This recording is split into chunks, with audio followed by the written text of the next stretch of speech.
Welcome back, beautiful and amazing human beings. This is Okradowski of WeAreChange.org, and just cutting to the chase in this video, we are going to be discussing the latest information on Jeffrey Epstein, how the World Health Organization proved that science is for sale, and of course, we're also going to be talking about the civil unrest fomenting in this country. All really important topics that, of course, you're not getting the full story or enough information on from the mainstream media that, of course, YouTube loves when independent creators provide valuable information for, and it definitely doesn't demonetize any of those videos for talking about any of the topics that we'll be talking about.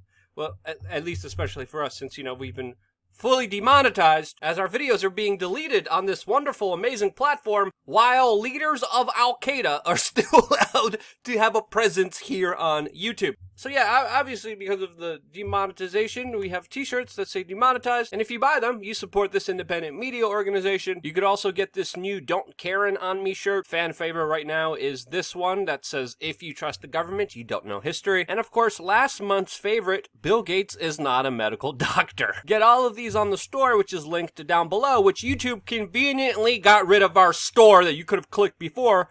So now you have to go into the description and manually click it yourself. It doesn't show it to you like it used to before. Because, YouTube is such a wonderful and amazing platform, right, guys? Anyway, jumping right into the story, there was a bombshell revelation if you were able to actually pay attention to it, since, of course, everyone's focused on the divide and conquer agenda going out there.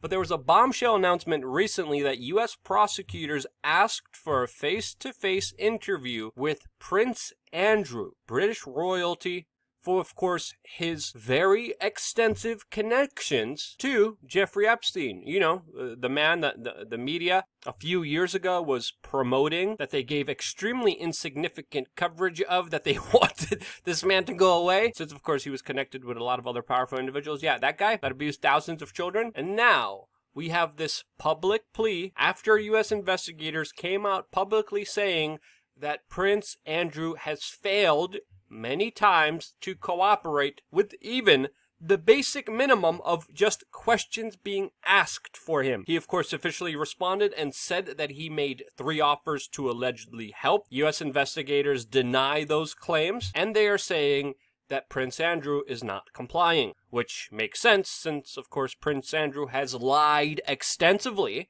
about his connections to Jeffrey Epstein, and also his very illicit and illegal actions that he has been accused of. Since, of course, there have been many victims and witnesses that have directly conflicted his official story and accused him of some very serious crimes. Now, Prince Andrew's lawyers are now, quote, asking to control the process by being able to even get the questions ahead of time to screen them and choose which ones they would answer.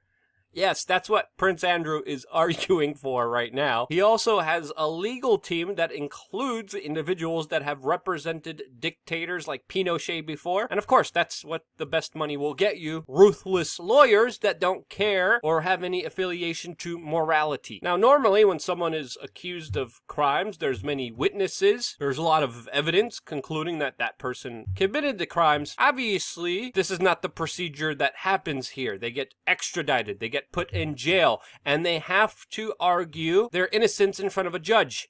This man, because he came or slithered like a lizard out of a special woman's vajayjay, he is exempt from the law and doesn't have to do any of that. And now he is allegedly fighting with fire as the U.S. Department of Justice is stuck in a war of words with Prince Andrew. And it should be more than just words that should be exchanged. And it even came out through a leaked report that U.S. authorities are invoking the terms of a legal treaty with Britain in order to question the prince. And again, it's also important to note here that Prince Andrew also has diplomatic immunity, which makes it a little bit more bewildering. Why hasn't he come forward and provided testimony and information to U.S. investigators if he truly does care about the victims, which he claimed? Since, of course, he also said publicly on a BBC interview that he will be helping investigators find out exactly what happened here. He has not done so officially. Will there be any justice by the U.S. Justice Department? Well, I highly doubt it because of the circumstances and situation here. We should always push for as much public exposure for the court of public opinion to make their own determinations, and they have already. But the U.S. Department of Justice is even saying that extradition is out of the picture and that they do not want to do it. Even though there's enough reasons for this to happen. Now again, Jeffrey Epstein's crimes are the crimes of the decade. They have been happening for a very long time, of course, being assisted by institutions like the Department of Justice, prosecutors, lawyers, medical professionals, police officers, all were on his payroll and aided and abetted in his horrible crimes, which of course abused children, damaging them in ways that they could never heal from. All of course excused, as some people were saying that he was a part of an intelligence agency that was running a surveillance extortion racket, which of course he had a lot of information on a lot of powerful individuals, like the Clintons, which Epstein's pimp was donating to and greatly connected to, with even a new book claiming that Bill Clinton had an affair with Ghislaine Maxwell, the pimp of Jeffrey Epstein. Jeffrey Epstein was then in jail, where of course he had the possibility of speaking out against many powerful individuals, but before the trial started, he allegedly committed suicide, with the official story not making any sense at all, which Bill Barr, the U.S. Attorney General, says is investigating, but obviously is not providing the public with any proper information about what is actually happening here, and he is hoping the story will go away, and we are here to make sure it doesn't. That's why it's very important to share this video and get this information out there, because there's no one else really talking about this very important story except for the frickin' Daily Mail, and they have a horrible reputation as a news organization, if you could even call them that. But they're one of the few ones that are actually doing a good job covering this entire situation. And again, the official story of what the government says absolutely makes no sense at all, and we still don't know the bigger truth of exactly what happened here. It deserves some scrutiny, and the people involved with it, like Prince Andrew, deserve to face the full legal repercussions of the law for the behaviors that he is accused of by many of his victims. So yeah, as of course the government is building databases to track, trace, and database every single person and their interactions between individuals to fight off a quote global pandemic, well, we can't do that for Jeffrey Epstein. Makes you really wonder. And now, talking about this supposed global pandemic, that more and more information is coming out that it came from a biolab, which of course we've been saying from the very beginning, which people have been actually being banned. People have been banned from social media for even just talking about that. But now we're getting the information from the World Health Organization, the group that has been more wrong than they have been right, the organization that YouTube sees as everything they say, even though they contradict themselves all the time, is true no matter what. Whoever dares speaks out against them will get censored. That organization, you know them? Yeah. Well, now the WHO is claiming that asymptomatic transmission of this sickness is, quote, very rare, which is absolutely insane because that's almost the complete opposite of what they said before. And after making that statement, they had to clarify and said, wait, sure, it can be spread without symptoms. Directly contradicting themselves again. There's a Harvard scientist that's claiming that they're just absolutely wrong and that it is contagious, allegedly, but this is creating confusion, order out of chaos from an institution that has been wrong more than they have been right. Another thing that we're getting that contradicted itself is allegedly injecting the blood of someone who has survived the virus does help someone recover from it, which again was contradicted before just a few weeks ago. There's other people now claiming that this sickness is rising, especially in southern states, which, again, how can you ever even believe them after this entire disaster and scenario and situation that has been so volatile? Again, by the CDC's own estimates, there's a very low fatality rate, but again, can you even trust the CDC?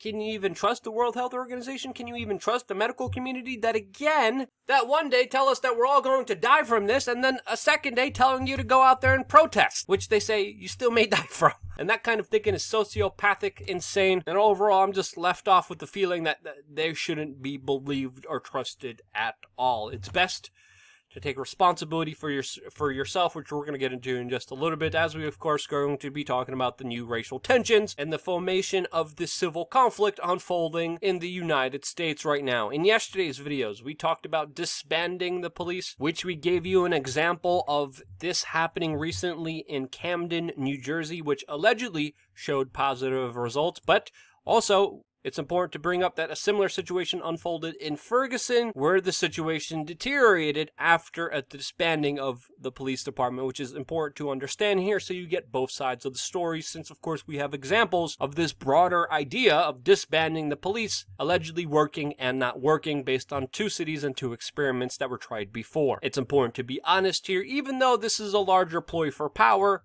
intellectual ideas do deserve debate and a true conversation, something that of course is truly absent from our political discourse right now. There are some legitimate issues and concerns to talk about: no-knock warrants, civil asset forfeiture, accountability of officers and also government officials. Those are legitimate ideas, but will they be heard? Well, I don't know, especially with all the moral blackmail and religious dogma being promoted in order to push a culture war which is unfolding in front of us, which is trying to forcibly impose a cultural dominance over individuals who have the slightest disagreements over their ever-changing dogmatic belief system. And in my opinion, everything should be heavily questioned, since of course every corporation is bending over backwards to support this cause, which shows a massive marketing campaign, while of course controlling the flow of information, stoking racial tensions, and pushing a larger divide and conquer agenda that will make people fight against each other instead of actually dealing with the legitimate issues in front of us. Again, there's been a lot of corporate money, a lot of personal money, a lot of donations by celebrities, and a lot of it is going to this organization, the Black Lives Matter organization, that in its own manifesto, as we were reading to you a couple days ago,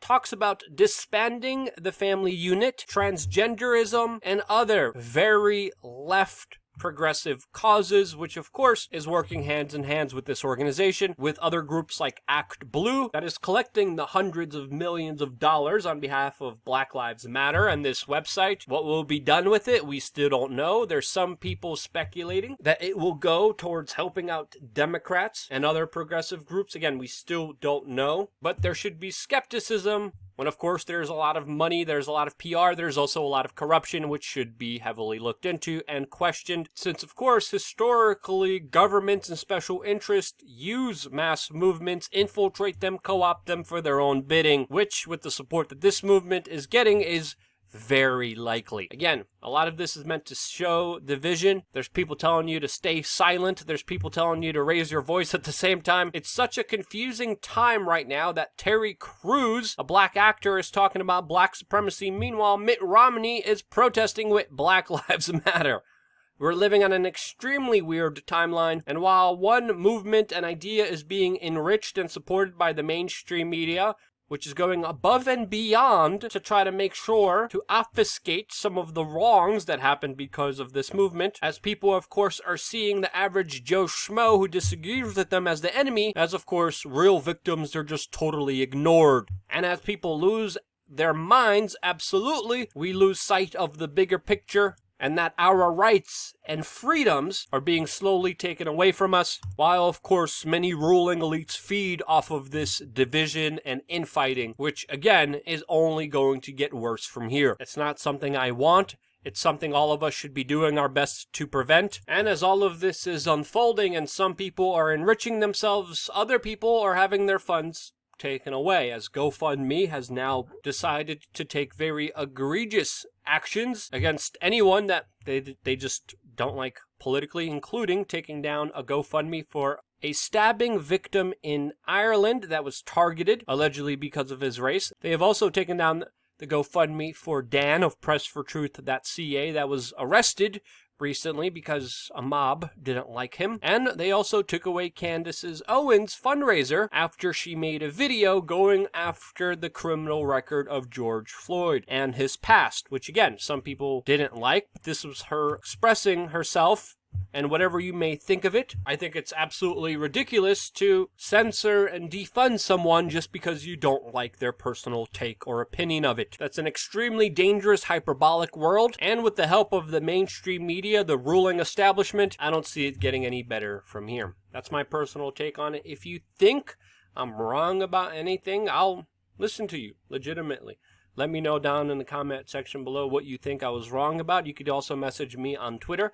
I just opened up my DMs for everyone on there. Boy, oh boy, has that been interesting to say the least, but feel free to message me if you would like.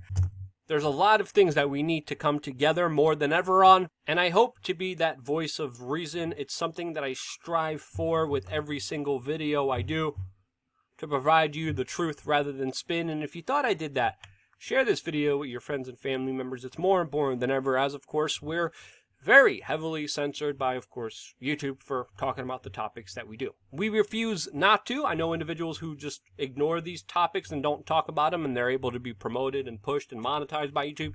We refuse. This is topics, this is information that deserves to be talked about honestly.